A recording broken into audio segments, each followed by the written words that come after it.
Walt Disney's Mulan. Like a powerful dragon, the Great Wall of China winds across the land. It protects the country's farm land and villages, its family temples, and miles of bright green rice paddies. Along the wall, soldiers stand guard. Little do they suspect that the Great Barrier is about to be crossed by an army of Huns led by the ferocious Shan Yu. One afternoon, a young woman named Mulan sadly returned home from the village. Making a good marriage was the way a young Chinese woman brought honor to her family. But Mulan's meeting with the matchmaker that morning had ended in disaster. Her father, Fa Zhao, sat with her. With kind, loving words, he reassured his daughter that, like the late blooming blossom that will be the most beautiful of all, she too would bring honor to the family. Boom, boom, boom! Suddenly a drum was heard, summoning the people out of their homes. The Huns have invaded China, a messenger announced. One man from each family must serve in the imperial army. When the Fa family was called, Fa Zhao handed his cane to his wife and stepped forward. No, father, cried Mulan. She knew her father was as brave as he had been in his youth, but he was no longer strong. He would never be able to survive the war. It rained hard that night. Mulan went to the family temple, lit some incense, and prayed to her ancestors. She made her decision. I will take father's place, she said. Mulan took Fa Zhao's sword and cut her hair short. Then she put on his armor. Disguised as a man, she rode her horse, Khan, into the storm. A tiny dragon named Mushu soon raced after her. He wanted to regain his position as a guardian of the Fa family. I'll make Mulan a hero. That'll show the ancestors, he said. A cricket named Kriki hopped along beside him. I know I can help, he chirped. I'm a lucky cricket. Mulan wasn't sure what to think when Mushu and Kriki first showed up, but she knew she needed all the help she could get. When Mulan reached the army camp, she reported to Captain Shang. Shang was the son of General Li, leader of the Emperor's armies. It was Shang's job to train the new recruits to be good soldiers. What's your name? Shang asked. Mulan made up a boy's name. Ping, she stuttered. My name is Ping. The recruits had trouble with all the training exercises. The most difficult test was retrieving an arrow from the top of a tall pole. No recruit had been able to do it.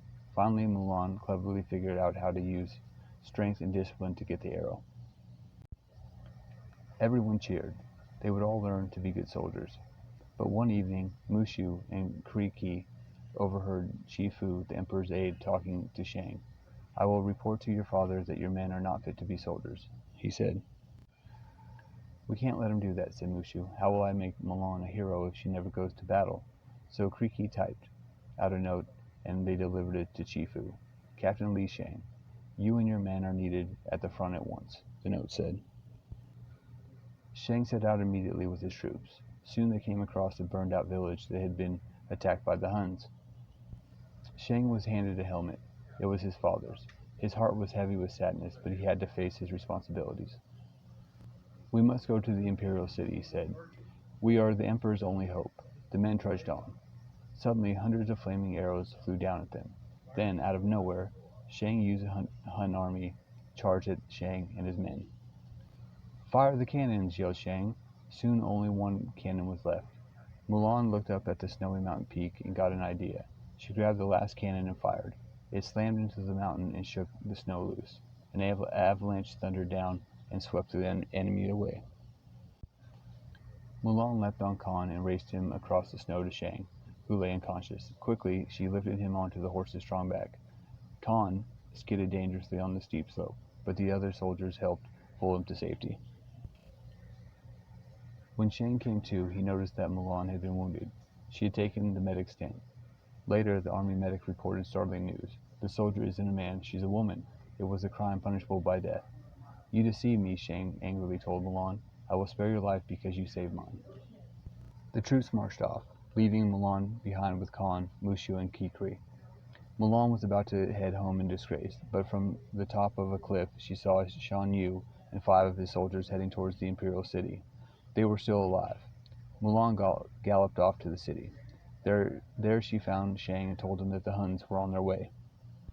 You lied once, Shang said. Why should I believe you now? But later, during the victory ceremony, Shan Yu captured the emperor. Mulan saw Shang frantically trying to break into the palace. "I have an idea how we can get in," she called out to Shang.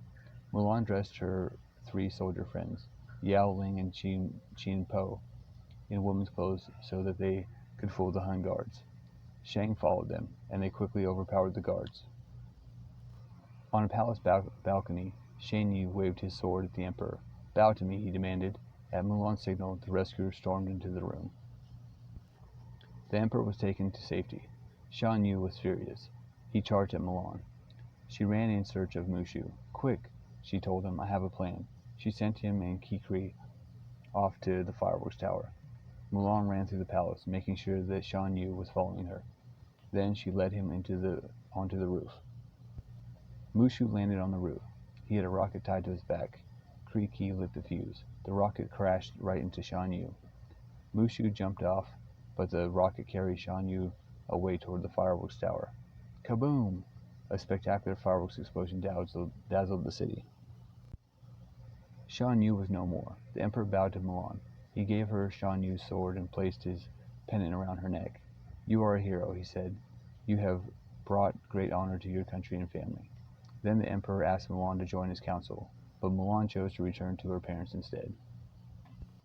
Soon, Mulan was at home, enjoying a joyous reunion with her family, when Shang arrived. He had realized that Mulan was a very special person indeed. "Would you like to stay for dinner?" Mulan asked him. Mushu was ready to celebrate. He was the guardian once more. "Send out for egg rolls," he cried. The end. I hope you enjoyed the story, Mason. I love you and have a good night. Sweet dreams, buddy. Your daddy.